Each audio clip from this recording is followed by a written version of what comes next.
बहुत स्वागत है आप सभी का। आप देख रहे हैं आपकी बात छत्तीसगढ़ और मैं हूं अभिलाष मिश्रा। आज हम छत्तीसगढ़ के किस विषय पर बात कर रहे हैं वो तो हम आपको बताएंगे, लेकिन उससे पहले एक बड़ी खबर आपको बता दें कि छत्तीसगढ़ के बस्तर के एक होनहार पत्रकार मुकेश चंद्राकर का आज शव मिला है। 1 जनवरी से वो लापता थे। मुकेश चंद्राकर आपको बता दें कि छत्तीसगढ़ के युवा और तेज तर्रार पत्रकारों में गिने जाते थे और कहा यह जा रहा है कि एक भ्रष्टाचार को खोलने की खबर जब मुकेश ने दिखाई थी तो उसके बाद से एक कथित ठेकेदार उनसे नाराज था। यह वही कैंपस है उसी ठेकेदार का जिसके कैंपस में मुकेश का शव मिला है और मुकेश के शव को जहां से निकाला गया वो सेप्टिक टैंक था जिसके ऊपर बाकायदा सीमेंट से प्लास्टर कर दिया गया था। बड़ी मुश्किल से पुलिस को यहां तक जानकारी मिली और पुलिस ने मुकेश के शव को बरामद किया है। बस्तर के इस होनहार पत्रकार को पूरा पत्रकार समाज न्यूज़ 24 श्रद्धांजलि देता है, लेकिन सवाल सरकार पर भी है कि आखिर इतनी हिम्मत लोगों की कैसे हो रही है कि एक युवा पत्रकार को कत्ल कर इस तरह से डाल दिया जा रहा है, वो भी आप सोचिए सेप्टिक टैंक के अंदर ऊपर से प्लास्टर कर दिया जाता है सीमेंट से। यह खबर आप लोगों को इसलिए दिखाना जरूरी है क्योंकि जो लोग पत्रकारों की नीयत पर सवाल उठाते हैं, पत्रकारों पर सवाल उठाते हैं या पत्रकारों पर आलोचना करते हैं, उन्हें यह भी पता होना चाहिए कि पत्रकार किन हालातों में काम करते हैं। मुकेश और युकेश उनके जो छोटे भाई हैं, उन्हें व्यक्तिगत तौर पर मैं कई सालों से जानता हूं। मुकेश बहुत ही हंसमुख और बहुत ही निडर पत्रकार थे। खासतौर से नक्सलियों से जुड़ी खबरों को ब्रेक करने के मामले में बीजापुर में वो बहुत ज़्यादा विख्यात थे। कई बार उन्होंने नक्सल ऑपरेशंस के दौरान अंदर से कई चैनलों के लिए बहुत अच्छी रिपोर्टिंग की है। न्यूज़ 24 का परिवार उन्हें एक बार श्रद्धांजलि देता है। और आइए अब हम चलते हैं अपनी आज की खबर की तरफ, रुख करते हैं। आज जो खबर हम लेकर आ रहे हैं वो है छत्तीसगढ़ के नगरीय निकाय और पंचायत चुनाव से जुड़ी हुई। इसमें देरी पर अब सियासत तेज हो गई है। दरअसल सरकार ने नगर निगम और पंचायत के लिए प्रशासकों की नियुक्ति कर दी है। सरल भाषा में आपको समझाते हैं, हर नगर पालिका अध्यक्ष या महापौर का कार्यकाल 5 साल का होता है। अगर किसी कारण से ये 5 साल पूरे हो जाएं तो वो शख्स उस पद पर नहीं रह सकता। फिर नगर पालिका का कामकाज कौन देखेगा? तो सरकार वहां पर प्रशासक यानी कि सरकारी अधिकारियों को प्रशासक बनाकर, एडमिनिस्ट्रेटिव बनाकर के सारे पावर उन्हें दे देती है और फिर तमाम लोग, यही जो लोग हैं ये पूरे के पूरे काम करते हैं, नगर पालिका के हों या नगर निगम के हों। तो ऐसे प्रशासकों की नियुक्ति कर दी गई है। चूंकि 5 साल का वक्त पूरा होने वाला है, 10 तारीख को कहा जा रहा है कि 5 साल पूरे हो जाएंगे और उसके बाद से सारी पावर इन प्रशासकों के हाथ आएगी। ऐसे में जिले के कलेक्टर निगम का काम देखेंगे। कांग्रेस का कहना है कि सरकार इस चुनाव से डर गई है और जानबूझकर देरी कर रही है। बीजेपी का कहना है कि आरक्षण की प्रक्रिया पूरी नहीं हुई है, प्रक्रिया को जल्द पूरा कर लेंगे, थोड़ा बहुत लेट हो सकता है पर हम चुनाव को करा लेंगे। अब ये जो डिले है ये क्या वाकई में प्रक्रिया में देरी से हुआ है? और प्रक्रिया में देरी से हुआ है तो इसके लिए जिम्मेदार कौन है? भाई चुनाव को तय समय पर होना था, तारीख सबको पता था कि 10 जनवरी को यह कार्यकाल खत्म हो रहा है, तो इससे पहले आरक्षण की प्रक्रिया को पूरा किया जाना था। नहीं किया अधिकारियों ने, जनता भुगतेगी। या इसके पीछे कोई और रीजन है जो कांग्रेस इशारा कर रही है कि चुनाव से बचना चाह रही है सरकार? इसी पर करते हैं आज आपकी बात।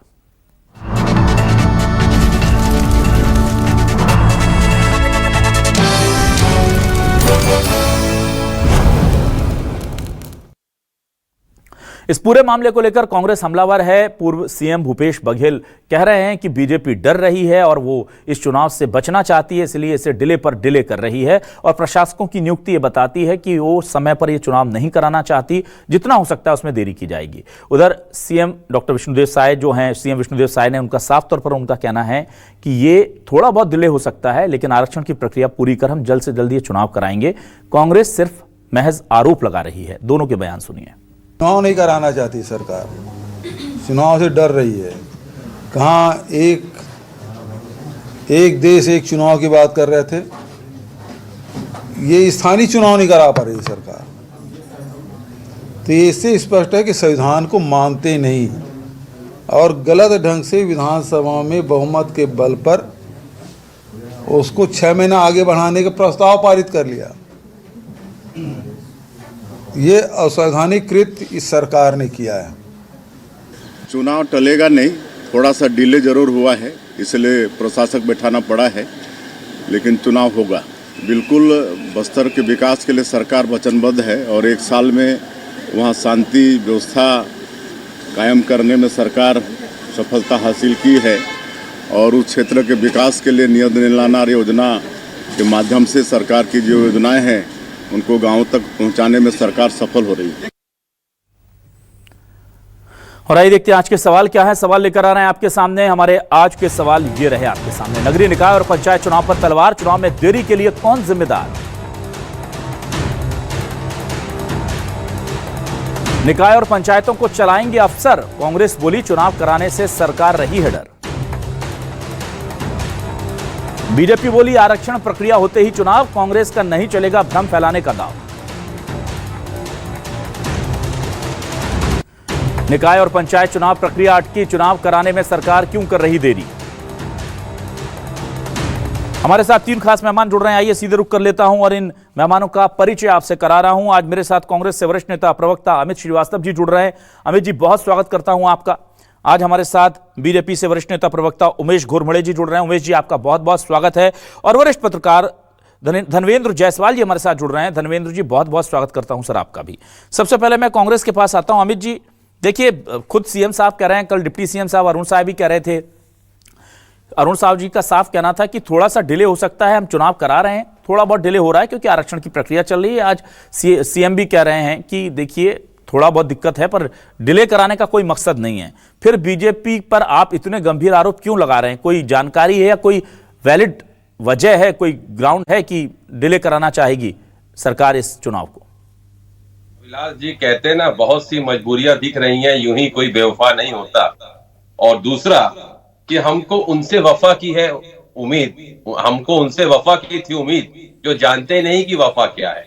मैं अब आपको बताना चाहता हूं, बस जस्ट गिव मी 2 मिनट्स कि देखिए, एक आदेश जारी होता है महानदी भवन से 31 तारीख को, और उसमें अधिसूचना जारी होती है कि निश्चित तौर पे छत्तीसगढ़ नगर पालिका अधिनियम एक्ट 1956 के तहत 74वें उसमें सेक्शन में कि 243 और 423 में, और उसमें एक क्लियर मेंशन किया गया है कि संशोधन अधिनियम के अनुच्छेद 243Q से 243ZR में, ZG में, और उसमें यह कहा गया है कि हम जो नगर निगम है, जहां जहां पर डेट जो आ रही है, और आपको मैं डेट भी बताऊंगा आगे, कि जिस प्रकार से डेट आ रही है उस डेट के बाद वहां पर जो चुना हुआ जनप्रतिनिधि है उसके जगह में प्रशासक बैठेगा। अब हम थोड़ा पीछे जाते हैं। ये प्रत्यक्ष चुनाव से चुनाव कराना चाहते थे और ये कहते थे हम जनता को अधिकार दे रहे हैं।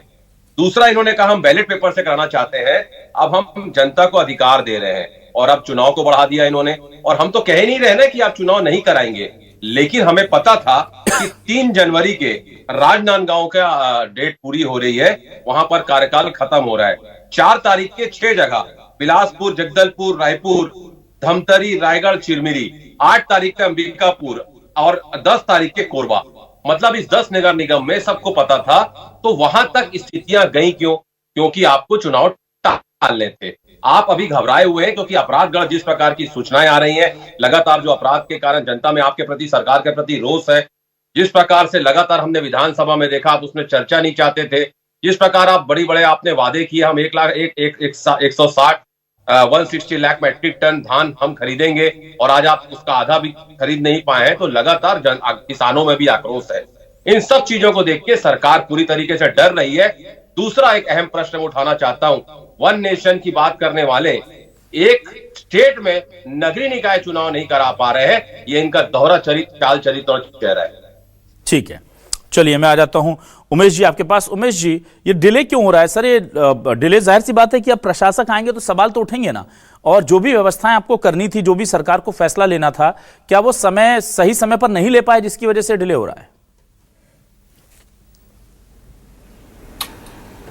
देखिए अभिलाष जी, नगरीय निकाय के चुनाव और निश्चित तौर पर जो संविधान और संविधान के दायरे में रहते हुए जो आवश्यक परिवर्तन की आवश्यकता थी, चाहे प्रत्येक चुनाव कराने का विषय हो या फिर मतदाता सूची के पुनर्निरीक्षण और उसके प्रकाशन का विषय हो, या फिर 5 वर्षों में जो चुनाव होते हैं उसमें अगर प्रशासक की नियुक्ति की आवश्यकता हो, इन तमाम विषयों पर न सिर्फ कैबिनेट के अंदर में बल्कि सदन के अंदर में अमेंडमेंट ला करके उसको आगे बढ़ाने का विषय, और उससे भी महत्वपूर्ण जो पिछड़ा वर्ग आरक्षण को लेकर के जो माननीय न्यायालय के जो निर्देश थे, उन निर्देशों का पालन करने का काम भी हमारी सरकार ने किया। और इसीलिए छत्तीसगढ़ राज्य पिछड़ा वर्ग आयोग का विधि के अनुसार गठन करके उसके सर्वे के आधार पर, रिपोर्ट के आधार पर इस चुनाव की प्रक्रिया को आगे बढ़ाने का हमारी सरकार ने प्रयास किया।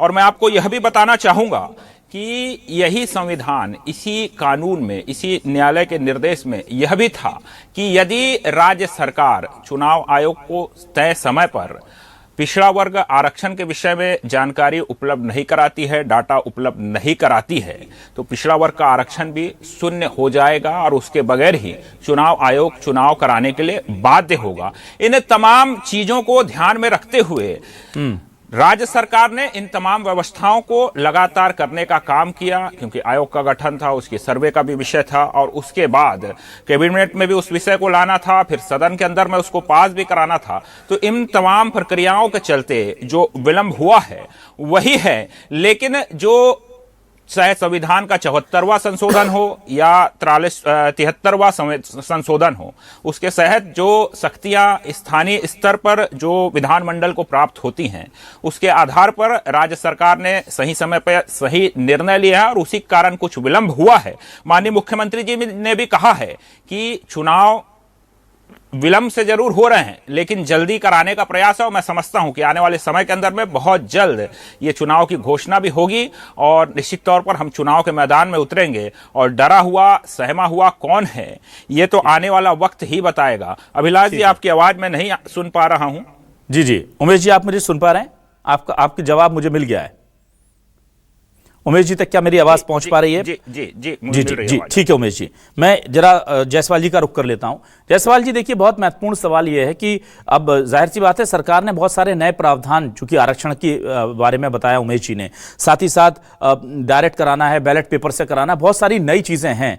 तो क्या हम ये इतनी छूट देनी चाहिए जनता को कि भाई इतने सारे सुधार अगर कर रहे हैं या चेंजेस कर रहे हैं तो इतना डिले चलता है, या आपको लगता है नहीं, अगर ये चेंजेस भी करने थे तो ड्यू डेट के अंदर करने थे? क्योंकि प्रावधान देना अलग बात है, प्रावधान तो संविधान ने इमरजेंसी का भी दे रखा है, प्रावधान बहुत चीजों के दे रखे हैं, पर सरकारों को सचेत रहना चाहिए कि लोकतांत्रिक मूल्यों को लेकर के कम से कम हमको जनता को यह मैसेज नहीं देना है कि हम आपके चुने हुए प्रतिनिधि नहीं, अपने चुने हुए अफसर से आपकी नगर निगम या नगर पालिका चलवाएंगे।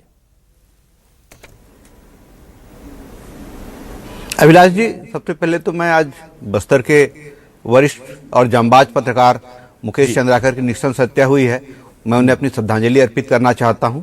जी देखिए, आपका जो सवाल है, निश्चित तौर पर संवैधानिक प्रावधान है, सरकार के पास ढेर सारे अधिकार होते हैं।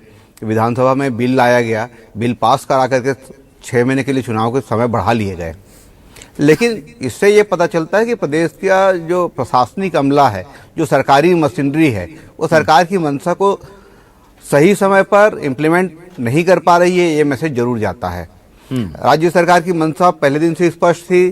तमाम अलग अलग समय पर भारतीय जनता पार्टी के नेता, सरकार के मंत्री ये बात कहते रहे कि हम दोनों चुनाव साथ कराना चाहते हैं। आरक्षण का मामला सुप्रीम कोर्ट में दूसरे राज्यों का गया था, वो सरकारी अफसरों के जेहन में वो सारी बातें थी कि यहाँ आरक्षण देना है, उसके लिए ट्रिपल टेस्ट कराना होगा। ट्रिपल टेस्ट समय पर कराने के लिए सरकारी अमले को जो प्रयास करने चाहिए थे, वो जिस क्रम में होना चाहिए था, जिस समय पर होना था, जिस मुस्तैदी के साथ होना चाहिए था, वो सरकारी हमला करते हुए दिखाई नहीं दे रहा था। सरकार की मंशा पर सवाल उठाना मुझे मुनासिब नहीं दिखाई देता, क्योंकि सरकार की मंशा बहुत पहले से एकदम स्पष्ट थी कि हम दोनों चुनाव एक साथ कराना चाहते हैं। अब ये सरकारी अमले को ये समझना था कि दोनों चुनाव एक साथ कराने के लिए हमारे पास ईवीएम पर्याप्त संख्या में है या नहीं है, बैलेट बॉक्स हमारे पास है या नहीं है, उसकी व्यवस्था समय रहते निर्वाचन आयोग के साथ तालमेल बिठा करके उसकी व्यवस्था कर ली जाए, उसके लिए बजट का आवंटन करा लिया जाए। तो प्रशासनिक अमले के मंशा पर सवाल है कि वो सरकार की मंशा के अनुरूप प्रदेश की व्यवस्थाओं को चलने देना चाहती है या उसको डिरेल करने की कोशिश कर रही है। ठीक है, तो ये एक बड़ा सवाल है। इस सवाल को लेकर के भारतीय जनता पार्टी के बड़े नेताओं को मंथन करना चाहिए कि वो जिस मंशा के साथ प्रदेश की व्यवस्था को ठीक चलाना चाहते हैं, उस व्यवस्था में कहां कौन कौन से तत्व बाधक बन रहे हैं, कहां बाधाएं आ रही हो, उसको समय पर दूर क्यों नहीं किया जा रहा है, इसकी समीक्षा तो होनी चाहिए अभिलाष जी। चलिए ठीक है, मैं वापस आता हूं अमित जी आपके पास। अमित जी, देखिए, चुनाव देर से हो रहे हैं, जल्दी हो रहे हैं, इस विषय पर आप आरोप लगा सकते हैं, सरकार को घेर सकते हैं, हम भी सवाल पूछ सकते हैं, पर चुनाव में जो सफलता बीजेपी को मिलती है, फिर आप कहते हैं कि वो ईवीएम में खेल हो गया, वो बैलेट पेपर से करा रहे हैं। अगर इस बार भी प्रत्याशित सफलता आपको नहीं मिलती है तो आप क्या कहेंगे? क्योंकि इस बड़ा सवाल यह है कि चुनाव जीत कौन रहा है, और अगर चुनाव कोई जीत रहा है तो कहा जाता ना कि जनता उन पर भरोसा कर रही है इसलिए वो चुनाव जीत रहे हैं। आप पर किया था, आप चुनाव जीते थे, उस वक्त वही ईवीएम थी, उस वक्त भी वही सिस्टम था जिसमें बीजेपी आई, आप हारे हैं। तो अगर ये चुनाव अब होते हैं तो उसकी तैयारी कैसी है आपकी, ताकि कांग्रेस जो है वो एक बार कमबैक करके दिखाए कि छत्तीसगढ़ में अभी लोगों के बीच में बहुत लोकप्रिय है पार्टी? देखिए अभिलाष जी, सबसे पहले तो मैं आपको बता दूं कि लगातार छत्तीसगढ़ के हमारे जो कार्यकर्ता है, जो हमारी पार्टी की आन बान शान, हमारी पार्टी के प्राण है, मैं हमेशा कहता हूं, और उनके कारण हमने 15 साल की सरकार को उखाड़ फेंका था और 14 सीटों में सिमट दिया था। ये भी किसी को भूलना नहीं चाहिए। यही हमारे कार्यकर्ता बड़ी मजबूती के साथ उन्होंने इस रण को लड़ा था। निश्चित तौर पे आपने कहा कि आप लोगों की हार होती है, जीत हार तो लोकतंत्र में सतत प्रक्रिया है, कभी हम जीतते हैं, कभी वो जीतते हैं, लेकिन हमने भी वो सुनामी लाके दिखाई है। 71 विधायक हमारे हो गए थे। और मैं आपको कहना चाहता हूं अभिलाष जी कि हमारा पानी उतर देख, समुंदर पे किनारे पे घर मत बना लेना, हम कांग्रेसी समुंदर है, हम लौट के फिर आएंगे। पहली चीज। दूसरी चीज, अभी आपने कहा तो मैं आपको बता दूं कि नगरीय निकाय में 3 बार से रायपुर में और दूसरे प्रदेशों में 10 के 10 महापौर अभी हमारे हैं, और 2 जगह के जगदलपुर और एक जगह का और मिस कर रहा हूं, वहां पर बाद में उन्होंने बीजेपी प्रवेश कर लिया था। तो मैं आपको बताता हूं कि हमारे यहाँ लगातार रायपुर में 3 बार से, पहले डॉक्टर किरणमयी नायक 2009 में, फिर प्रमोद दुबे जी और एजाज ढेबर जी, 3 बार से छत्तीसगढ़ की जनता का प्यार और आशीर्वाद नगरीय निकाय में लगातार हमारे कैंडिडेटों को मिल रहा है। और हमें पूर्ण आशा है और ये विश्वास है कि चौथी बार भी हमारा परचम लहराने जाएगा नगर निगम चुनाव में और नगर पालिकाओं में। और मैं आपको कहना चाहता हूं कि जिस प्रकार मैंने प्रश्न उठाए ना, कि आपको पता था ना कि कब यहाँ पर पहली बैठक के 5 वर्ष के अंदर आपको चुनाव कराने होते हैं, तो आपको पता था। मैंने कहा ना कि आपको पता था, उसके बाद भी अब आपके साथ एक और दिक्कत यह होने वाली है कि 1 तारीख तक जो बच्चे नए 18 वर्ष के हो गए हैं उनका नाम आपको जोड़ना है। 6 तारीख तक आपको समय देना है और 15 तारीख तक मतदाता सूची तैयार कर अंतिम प्रकाशन भी आपको कराना है। तो ये सब सतत प्रक्रिया आपको करना है। लेकिन मैं फिर इसको, जैसे अभी जायसवाल भैया ने कहा, निश्चित तौर पे सरकार की मंशा हो सकती है, मैं उस पर लगातार मैंने बहुत कुछ कह भी दिया है, लेकिन सरकारी अमला आपके कहीं ना कहीं आपके साथ ट्यूनिंग नहीं है, ये देखने को मिल रहा है, और उसका खामियाजा जनता को भुगतना पड़ रहा है। अपने मताधिकार का प्रयोग करने के लिए हो सकता है 3 महीना 6 महीना उनको इंतजार करना पड़ेगा।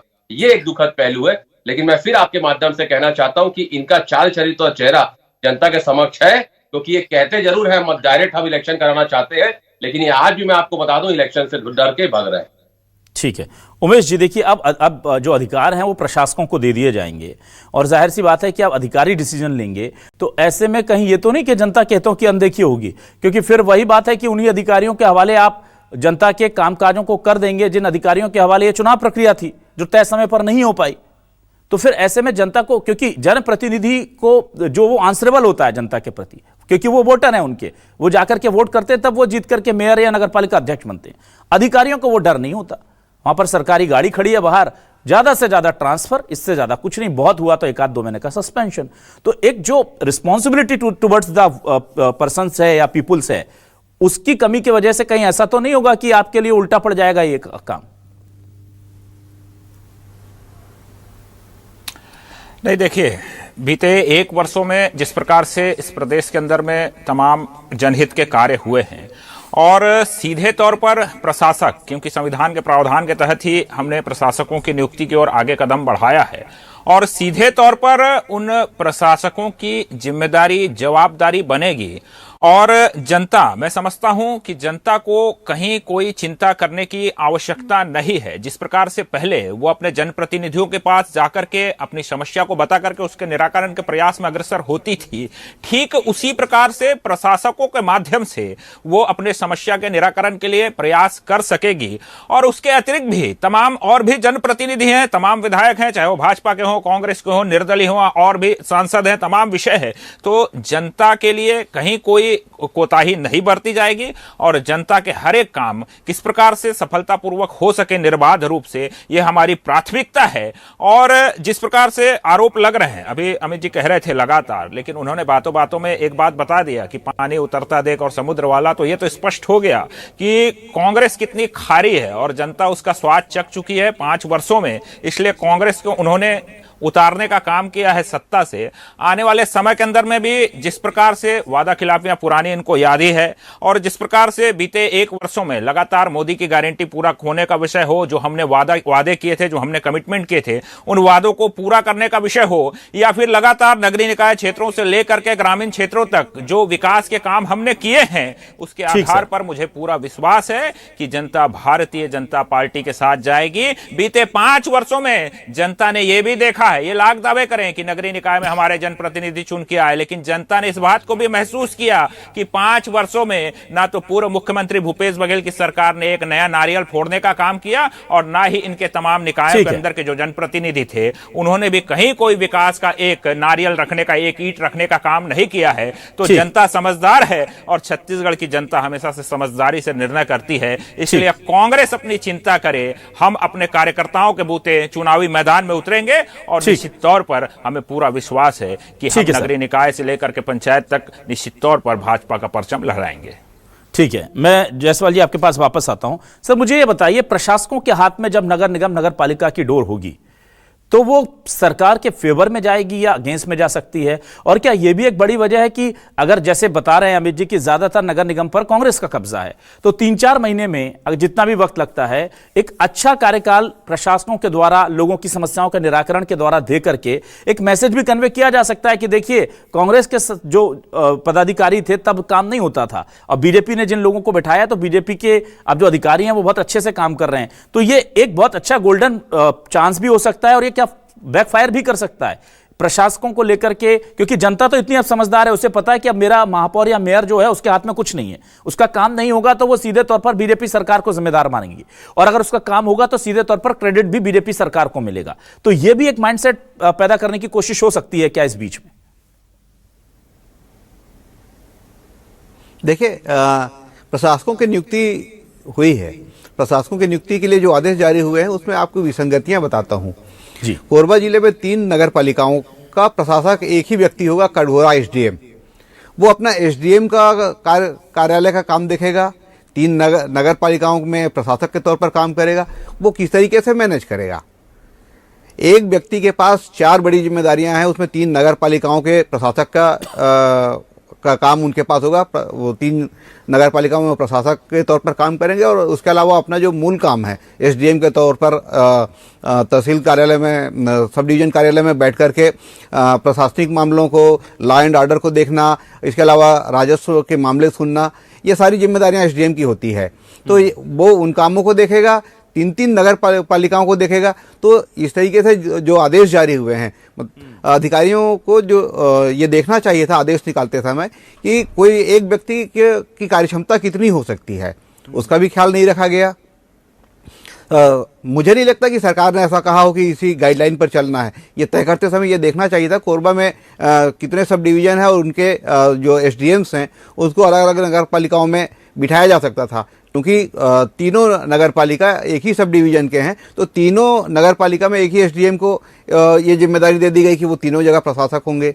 और इस तरीके से काम कैसे होगा? यदि ऐसे में भारतीय जनता पार्टी के जो जनप्रतिनिधि हैं या जो संगठन के नेता हैं वो उन पर काम के लिए दबाव डालेंगे, तो वो काम हो पाएगा या नहीं हो पाएगा, और वो कितनी फुर्ती से और कितने कार्यकुशलता से उस काम को अंजाम दे पाएंगे, ये अपने आप में एक बड़ा सवाल है। सवाल ये है कि अधिकारी राज जब होता है तो कई तरह की समस्याएं होती है।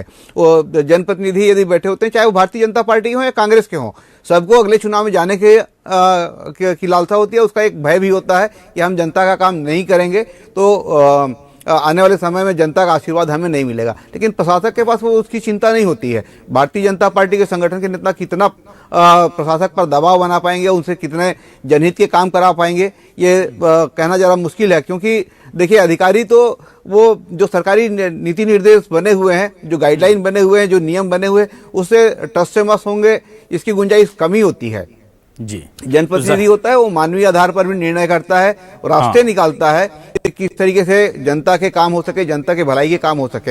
अब राज्य सरकार ने ये दांव खेला है। इसमें भी मैं राज्य सरकार को कम, जो सरकारी मशीनरी है उसको ज़्यादा जिम्मेदार मानता हूँ। देखना ये होगा कि ये जो दांव है ये बीजेपी के लिए फायदेमंद होता है या इसका नुकसान भाजपा को उठाना पड़ता है। बिल्कुल। तो जो आपने एक बड़ी विसंगति बताई कि कोरबा में 3 नगर पालिकाओं का एक प्रशासक बना दिया गया है, जो बड़ा दिलचस्प सुनने में दिखाई पड़ता है और लगता है कैसे होगा। उमेश जी आप कुछ कहना चाह रहे हैं, कह लीजिए, रेक्टिफाई करना हो तो। देखिए, ठीक बात है, ये 3 नगर पालिकाओं के लिए एक एसडीएम स्तर के अधिकारी को प्रशासक की नियुक्ति, लेकिन हमको यह भी समझने की आवश्यकता है कि उन नगर पालिकाओं के अंदर में कमिश्नर प्रणाली और कमिश्नर से नीचे तमाम स्टाफ, तो कमिश्नर की जवाबदारी जिम्मेदारी उस नगर पालिका के लिए, और वो फिर ये तमाम तीनों निगम के जो अधिकारी हैं वो एसडीएम को रिपोर्ट करेंगे, और ऊपर से प्रशासक के रूप में एसडीएम इन तीनों नगर पालिकाओं के कमिश्नर से कम्युनिकेट करेगा और तमाम व्यवस्थाओं को बेहतर संचालित हो रहा है या नहीं हो रहा है प्रशासक के तौर पर। लेकिन ऐसा कह करके आप ये बोल रहे हैं कि नगर पालिका के 3 अध्यक्ष जो हैं उनके बराबर का काम एसडीएम साहब अपने जो रेगुलर काम है उसके अलावा कर लेंगे साइड से, तो आप अपने नगर पालिका अध्यक्षों की कार्यशैली और उनकी कर्मठता पर भी सवाल उठा रहे हैं कि वो 2-3 मिलकर करते थे वो अपने काम के अलावा एक्स्ट्रा टाइम में कर लेंगे। ये देखिए समझ में आता है कोई विसंगति हो गई है। यही दिक्कत है कि सरकार को अगर लग रहा है, दिख रही है कोई चीज गलत है तो उसको ठीक कर लीजिए, लेकिन ठीक है आप चूंकि सरकार में 5 साल तक आपको डिसीजन लेने हैं और उसके हिसाब से जनता तय करेगी कि क्या अपनी पालिकाओं के लिए जिम्मेदार और जवाबदार कमिश्नर है, कमिश्नर रिपोर्ट करेगा सीधे प्रशासक को। हाँ, मेरा यही कहना है कि आपने नगर पालिका अध्यक्ष हटाए, उनकी जगह एक, बाकी जगह एक प्रशासक रखा, यहां 3 नगर पालिकाओं के लिए एक प्रशासक रखा, तो या तो आप इन एसडीएम साहब को इतना ज्यादा कर्मठ मानते हैं कि वो 3 काम एक साथ कर लेते हैं, या बाकी जिन अधिकारियों को आपने सिर्फ एक नगर पालिका दी है उन पर आपको भरोसा नहीं है कि एक से ज्यादा नहीं संभाल पाएंगे, इनको एक ही दो। तो ये आप जस्टिफाई करने की कोशिश करें, पर ये विसंगति साफ तौर पर दिखती है उमेश जी, क्योंकि आपने बाकी जगह अगर ऐसा किया होता कि 2-2, 3-3 दिए होते तो वो एक समझ में आता। यहां पर अगर गलती से हुआ है, किस वजह से हुआ है, मुझे लगता है उससे सुधार आप करना चाहें तो करिए, लेकिन हाँ ये बात सही है कि इस पर नजर रहेगी कि प्रशासकों को लाने के पीछे जो भी बीजेपी का रीजन है, क्या वो चुनावों को टालना है या इस बीच में जल्द से जल्द काम कराना है। ऐसा लग रहा है कि सरकार की मंशा के अनुरूप सरकारी मशीनरी काम नहीं कर रही है। पहले सरकारी मशीनरी पर भरोसा किया तो तय समय में यह काम नहीं हो पाया, फिर प्रशासकों की नियुक्ति के लिए उनसे लिस्ट बनाने को कहा तो 3 काम एक ही आदमी को सौंप दिए गए। अब आगे देखते हैं कि प्रशासक बनने के बाद जनता के कामों में कहीं कोई हिलाहवाली ना हो। बहुत शुक्रिया करूंगा अमित श्रीवास्तव जी, उमेश जी और धर्मेंद्र जायसवाल जी हमारे साथ जुड़ने के लिए, इस डिबेट का हिस्सा बनने के लिए। आप तीनों मेहमानों का शुक्रिया, दर्शकों का भी बहुत शुक्रिया। नमस्कार।